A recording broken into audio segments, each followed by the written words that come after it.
Now we've broken down the question and looked a bit about planning, I'm going to read some of the model essay now and point out where some of the assessment objectives and the marking criteria have been hit, and explain really why I've written what I have written. So we start off with a straightforward sentence. Kingship is a central theme of Macbeth, and through the use of contrasting characters such as Duncan and Macbeth, Shakespeare presents his views about what it is to be a just and fair ruler. So straight away you can see that I've used the steer of the question in my opening line, and this is quite good to keep you quite focused on the task and just to indicate to the examiner you understand what it is that you need to write about. And this is the kind of line you can insert really anywhere in any sort of answer to any text. Obviously just changing the steer as necessary. So as you can see, I've really kind of focused my answer from the very beginning. What else I've done there is just hinted to the examiner that I understand one of the methods of Shakespeare is to produce a contrasting character, and it's a perfectly valid method to talk about. So this would begin to satisfy some of the AO2, the analysis, as long as, of course, I develop those points during my essay. But it's, again, straight away focuses upon the how part of the question and keeps a really good level of focus throughout the answer.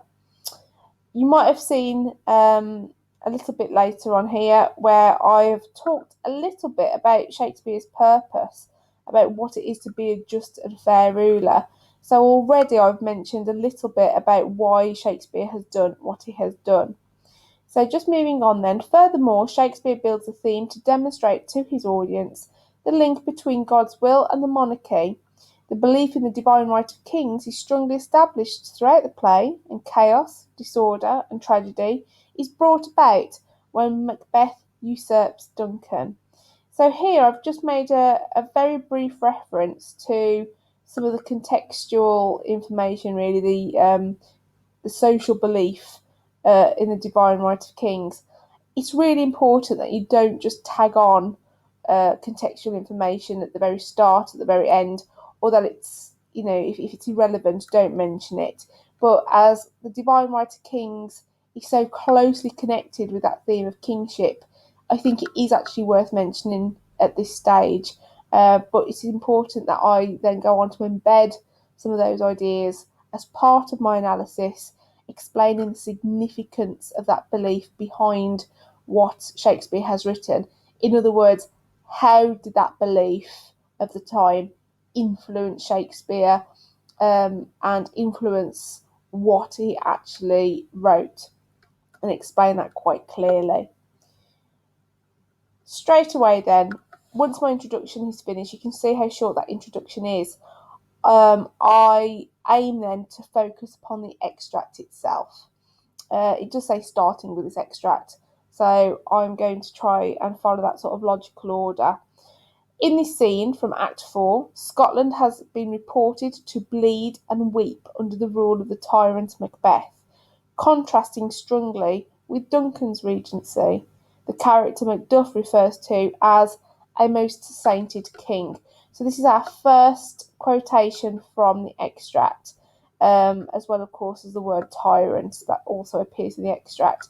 The other quotations are quotations I've remembered from outside of the extract. It's still the same scene, Act 4, Scene 3, but that those words don't actually appear in the specific extract we were provided with. But I think they work. Here, Shakespeare uses language to exaggerate Duncan's virtuous nature by employing the adverb most before the adjective sainted. It is worth noting that Shakespeare often equates Duncan with language that has religious connotations, such as grace, and Macbeth himself admits that in murdering Duncan, that Duncan's virtues will plead like angels against the atrocious act of murdering someone so meek. So here, I have used what is in the extract and talked about the effects of those to exaggerate Duncan's virtuous nature. So I've given the reason why he's done it. But I've also then used that as a point to explore elsewhere in the text. So now we're referring to the play as a whole. This is a very valid method of how to construct an essay question. You could either just talk about the whole extract and then the play as a whole. That's perfectly acceptable to do. But in this case, I think there's lots of ideas within the extract that seems to relate to the play as a whole. So I've tried here to construct my essay so that I mention the play as a whole alongside the extract itself. It's a little bit more difficult to handle, but I think it's quite effective. It's quite nice then that I've considered, and this shows a lot of thought, that Shakespeare often equates Duncan with language that has religious connotations. In terms of mark scheme, this would be quite a thoughtful connection, immediately popping me into level 5 of the mark scheme, and hoping with a little bit more development you'll be able to see how I can then get myself into like the level 6, the top level of the mark scheme. Notice how small my quotations are. They are literally little words. They're quite judicious, very well chosen, and no kind of excessively long quotations, allowing me to really focus in on those important and significant words. So we'll do a little bit more reading now. Shakespeare often equates Duncan with language that has religious connotations, such as grace, and Macbeth admits that in murdering Duncan, his virtues will plead like angels against the atrocious act of murdering someone so meek. In this sense, Shakespeare is endorsing the belief that to commit regicide and illegally seizing the throne would be to sin against God. So here I've got a clear sense of purpose behind what Shakespeare is doing. I'm giving a valid reason as to why he goes out of his way to equate Duncan with religious imagery. And that's because of James's belief that kings owe their kingship to God. And although he didn't come up with that belief, he endorsed it and theorised about it in many of his written works. So here I've shown my knowledge, and not only shown my knowledge, but I've also showed about why that is significant and how that has affected the text itself. So I've got my AO3 creeping in already, and because it's very much focused on kingship, AO1 is also satisfied, along with the judicious use of quotation. Moving on. In contrast, Shakespeare uses violent language and language associated with hell to refer to Macbeth. So once again, I've looked and really focused on methods here, what type of language he's used, and in particular, he does refer to language that has connotations of hell, very much in contrast, of course, to the image of Duncan. Malcolm, at the beginning of Act 4, Scene 3, describes Macbeth as a malicious and smacking of every sin. In the extract, Macduff calls Macbeth bloody sceptred, allowing the audience to compare his murderous nature and his merciless regicide with the meek Duncan. So here there is a clear effect upon the audience. It's very well articulated, and the use of the critical verb there, compare, really shows that I have thought about that analysis very carefully. Later, Shakespeare uses the metaphor of Hellkite to describe Macbeth's role in the murder of Macduff's family. Here we see Macbeth as a predator connected with the devil. So once again, I've got the effects there on the audience. Here we see, the audience sees, Macbeth as a predator connected with the devil, emphasising his evilness and his ruthless nature. So again, I developed that analysis by saying why that is such an important quotation. And actually, this is now quite a convincing piece of analysis. So this is now taking me into level 6 of the mark scheme. I'm exploring the effects of those types of language. I haven't just said one thing about it and moved on. I've not only referred to the extract, the bloody sceptred, but I've bounced that out to the whole play and made those very thoughtful, exploratory connections. So now I'm moving into level 6. Within the extract, so I'm going back to the extract again because it's important that we do focus upon that.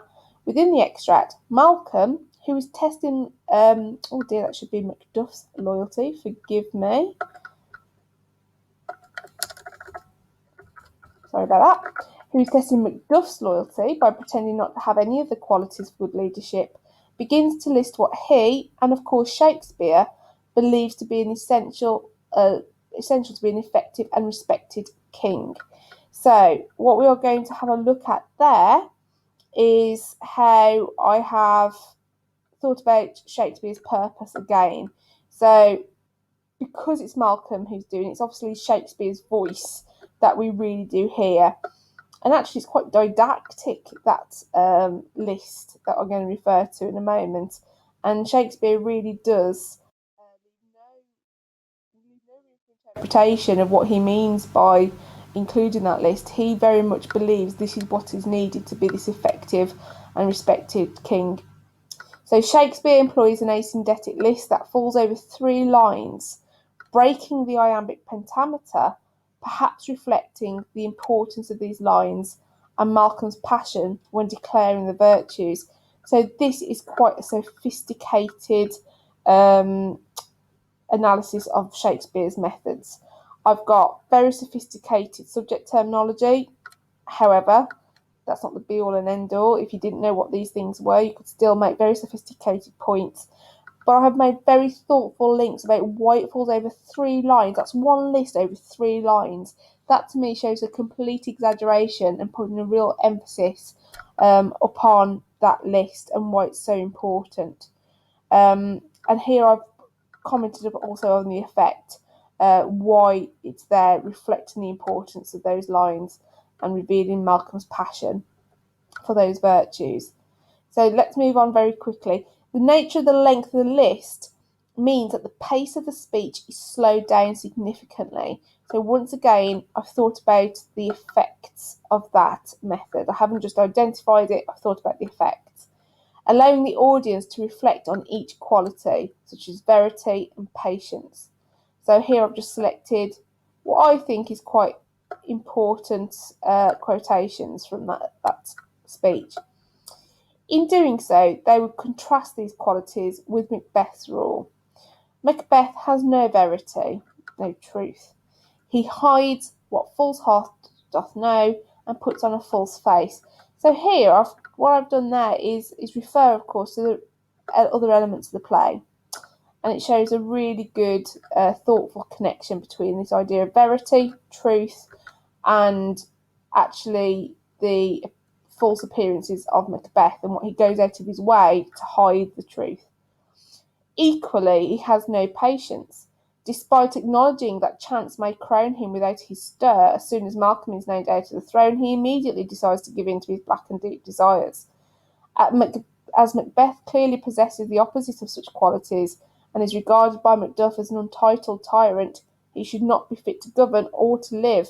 Now, of course, this actually refers to Malcolm, that he's not fit to govern or to live, but that's because he says he hasn't got those qualities, and that actually he's got all the things that Macbeth has got, and that is why Macduff says that. So we as an audience can relate that to Macbeth.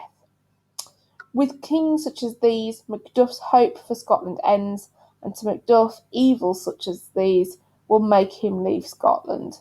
So Macduff here is obviously being portrayed as the very good character, whilst Macbeth is very much portrayed as a very bad leader.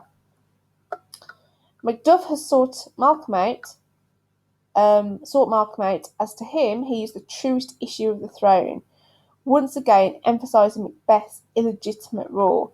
So again, I've made a thoughtful connection there. This is a line from the extract, and to me, it really goes to the heart of the divine right of kings. Because Malcolm was named heir by Duncan, it is in essence God's will that he becomes king. Whereas Macbeth, of course, took the throne very legitimately through the murder of Duncan and then kept it subsequently through murders of others. It was Duncan who named Malcolm as heir and therefore must have been God's will. It is soon revealed, of course, that Malcolm does indeed hold these virtues and will perhaps be an even stronger king than his father, Duncan. For unlike Duncan, Malcolm does not place an absolute trust in his subject on appearances, as his father did with both Thanes of Cawdor. So once again, I am referring to the whole play here, and I'm making quite an independent, original interpretation. Whilst Duncan is hailed to be a very respected and very worthy leader, and Shakespeare does go out of his way, as we've seen before with the religious imagery, to make him appear as such. Actually, Duncan is criticised for his trust, and then he falls again for it, of course, with Macbeth immediately afterwards. That Macbeth entrance in the early scenes of Act 1, Scene 2, we see, Act 1, Scene 3, I should say, we see Duncan fall for it again. He's just said that he shouldn't have trusted Glencorder just as Macbeth enters. So quite a poignant entrance there. So that's quite significant. Perhaps here Shakespeare is looking to present the ideal king as having both mercy and astuteness, qualities attributed to James I himself. So I've again linked that analysis with some of the contextual information. Another king admired in the play, besides Duncan and then Malcolm, is the English king, King Edward. Presented as a Christ-like figure, King Edward is utilised by Shakespeare to act as a sharp contrast to Macbeth. So this is a very valid method. So in terms of AO2, these are still as valid methods as language and structure. Where Edward heals, Macbeth blisters. Where Edward is devout, Macbeth is a devil. So we can really see there I have chosen my quotations very judiciously to really try and make that contrast very, very obvious. I haven't got much time to write. I have to try and be very judicious with the quotations I use. Particularly it's the fact that this is outside of the extract now, and I've had to remember these quotations. So very small but significant quotations are far more effective than very long quotations. So we're coming up towards the end of the essay now. So for sinning against God, Macbeth is punished. At first, through mental torment, his guilt, the visions, the hallucinations he experiences, and ultimately by death. His actions have brought chaos and disorder, where unnatural events such as mousing owls eating falcons and unruly storms. By the end of the play, order is restored when the truest issue, Malcolm, takes his rightful place on the throne and declares that he will become God's servant and do whatever grace of grace calls upon him. The final contrast with Macbeth ends the play, perhaps revealing Shakespeare's desire to impress upon the audience the importance of God's role in kingship. Notice I have started and ended the essay with the word kingship because it is in the steer of the question, and it just allows the examiner to see I have maintained that focus throughout, which is so important for your AO1, which is about your conceptualised nature of the task. So I'm hoping you have found that useful and thought about how you could perhaps use some of these ideas in your own essays.